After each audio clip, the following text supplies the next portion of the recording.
पाकिस्तानी तारीख के सबसे बड़े 7 अंडरवर्ल्ड डॉन। दोस्तों, क्या आपने कभी सोचा है कि पाकिस्तान का सबसे बड़ा डॉन कौन है? आज इस वीडियो में हम आपको पाकिस्तान के सबसे खतरनाक 7 अंडरवर्ल्ड डॉन्स के बारे में बताएंगे। तो चले बगैर वक्त जाया किए शुरू करते हैं। नंबर 7, फरूख खोखर। मशहूर जमाना डॉन नामी ताजी खोखर का बेटा और पीपल्स पार्टी के सेनेटर हाजी नवाज खोखर का भतीजा फरूख खोखर हमारी लिस्ट में 10वें नंबर पर है। इसके आगे पीछे फिरती महंगी गाड़ियां, इसके बाप के पाले हुए बदमाशों की फौज और इसका शाहाना तर्ज जिंदगी इसकी शोहरत की वजह है, और इसमें से कुछ भी इसका अपना कमाया हुआ नहीं है। ये सब इसके बाप की बनाई हुई दौलत है। इस्लामाबाद में एयरपोर्ट के करीब डेरा ताजी खोखर इसकी शाहाना जिंदगी की एक झलक है। यहाँ बहुत से नायाब जानवर पाले गए हैं और तरह तरह की गाड़ियां भी मौजूद हैं।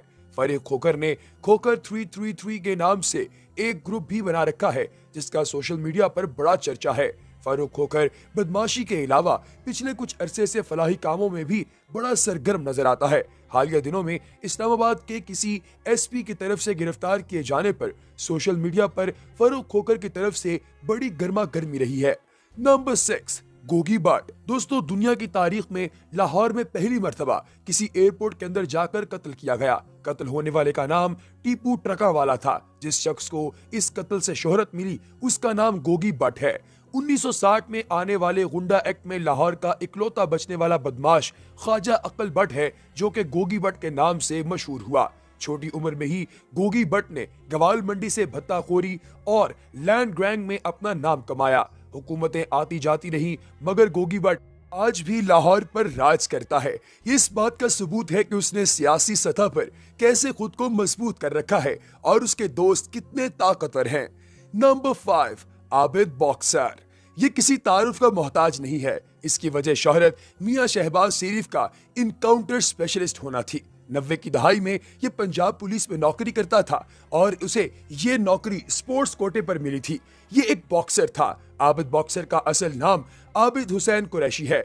ये अपने इनकाउंटर्स की वजह से मशहूर हुआ। इस पर वक्त के चीफ मिनिस्टर मियां शहबाज शरीफ की नजर पड़ी और मियां शहबाज शरीफ ने आबिद बॉक्सर को एक अरसे तक अपने जाती दुश्मनी जितने भी लोग थे उन सब को ठिकाने लगाने के लिए इस्तेमाल किया। ये वो दौर था जब पंजाब में आबिद बॉक्सर का नाम डर की अलामत समझा जाता था। कुछ अरसे बाद मियां शहबाज शरीफ को भी ये एहसास हुआ कि आबिद बॉक्सर को बहुत ज्यादा इस्तेमाल कर लिया है, अब ये हमारे लिए खतरनाक है। दूसरी तरफ आबिद बॉक्सर भी ये भांप गया था कि अब शरीफ खानदान उसको मरवा डालेगा, इसलिए वो पाकिस्तान से भाग गया।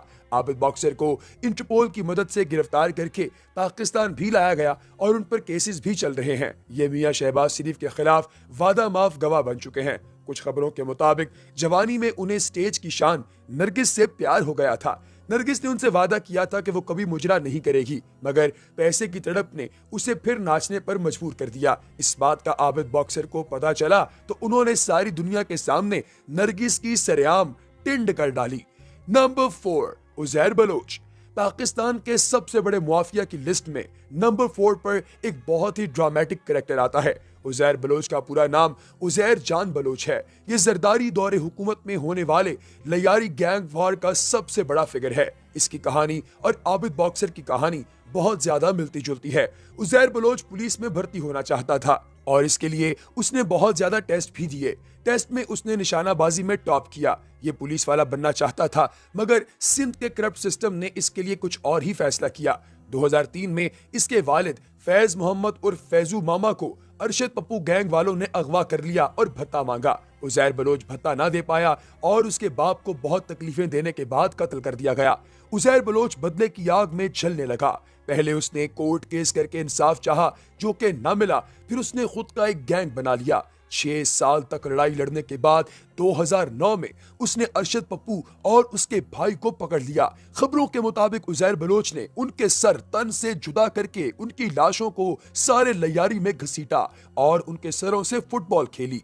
जरदारी और उसके खानदान ने इसे एक अरसे तक अपने दुश्मनों को उठाकर कत्ल करने के लिए इस्तेमाल किया, जैसे शरीफ फैमिली ने आबिद बॉक्सर को इस्तेमाल किया था। उसे एहसास हुआ कि जितना उसे इस्तेमाल कर लिया गया है, अब उसे मरवा दिया जाएगा और ये ईरान भाग गया।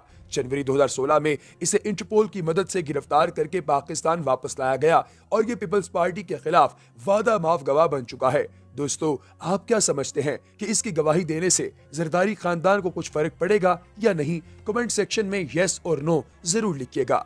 नंबर 3, अल्ताफ हुसैन। अल्ताफ हुसैन किसी तारुफ के मोहताज नहीं। जितने बेगुनाह लोगों के कत्ल का इल्जाम अल्ताफ हुसैन पर है, इतने तो शायद किसी गैर मुस्लिम ने भी न किए हों।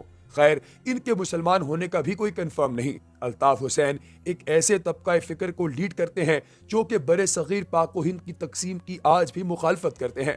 पाकिस्तान बने 70 साल हो गए। इन लोगों की 2 नस्लें पाकिस्तानी हैं। यहाँ इनके बिजनेसेस हैं और आज भी ये अपने आप को मुहाजिर कहते हैं। अल्ताफ हुसैन पर पाकिस्तान भत्ताखोरी और किडनैपिंग, कत्ल, करप्शन और गद्दारी के मुकदमात चल रहे हैं और बरतानिया में भी इन पर मनी लॉन्ड्रिंग का एक केस चल रहा है।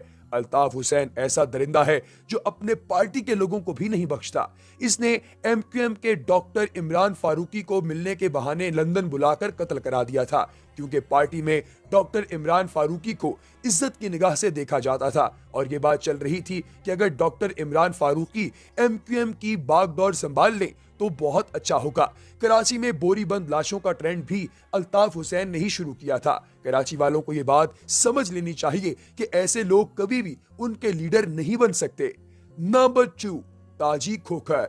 दोस्तों, अगर आपने कभी सोचा है कि मलिक रियाज के पास कौन सी जादू की छड़ी है जो वो हजारों एकड़ जमीनें खाली करवा कर वहां बहरिया टाउन लॉन्च कर देते हैं, तो इस जादू की छड़ी का नाम ताजी खोखर है। फरोख खोखर का बाप इम्तियाज खोखर उर्फ ताजी खोखर पिंडी के मशहूर जमाना डॉन, जिनका नाम हर नंबर 2 काम में जुड़ा होता है। दोस्तों, इस्लामाबाद एयरपोर्ट के साथ इनका डेरा ताजी खोखर के नाम से बहुत बड़ा फार्म हाउस है, जहां दुनिया भर के नायाब जानवर और पाकिस्तान की सबसे महंगी कारें पाई जाती हैं। इनके भाई हाजी नवाज खोखर पीपल्स पार्टी के सेनेटर रहे और हर 2 नंबर काम में अपने लाडले भाई ताजी खोखर की डाल बनते हैं। ताजी खोखर जरदारी साहब के भी बहुत लाडले हैं। उन्होंने खुद gold printed AK-47 Farrukh Khokhar को गिफ्ट की। ये लोग मलिक रियाज और पीपल्स पार्टी की सपोर्ट की वजह से इतने पावरफुल हो गए हैं कि घर से निकलें तो 10 लैंड क्रूजर्स साथ निकलती हैं। पाकिस्तान में अगर इन्होंने ट्रैवल करना हो तो इनका अपना जाती हेलीकॉप्टर भी मौजूद है। नंबर 1, सेठ आबिद हुसैन। दोस्तों, हमारी लिस्ट में मौजूद सब अंडरवर्ल्ड डॉन्स सेठ आबिद हुसैन के सामने चंदी चूर लगते हैं। सेठ आबिद गवाल मंडी या लियारी के डॉन नहीं, बल्कि इनके खेल का मैदान बहीरा अरब, शिपिंग के खुफिया रोज और समंदर है। जैसा आपने once upon a time in Mumbai में देखा होगा कि अजय देवगन एक बहुत बड़ा स्मगलर होता है, इसी तरीके से डॉक्टर ताहिर भट्टी ये लिखते हैं कि स्मगलिंग की दुनिया का बादशाह सेठ आबिद हुसैन है। छोटी उम्र में ये महकमा डाक में भर्ती हुए ये बहुत तेज इंसान थे। इन्होंने बहुत जल्दी ही भांप लिया कि एक महकमा डाक की गाड़ी कुछ खुफिया सामान भी यहाँ से वहां पहुंचाती है।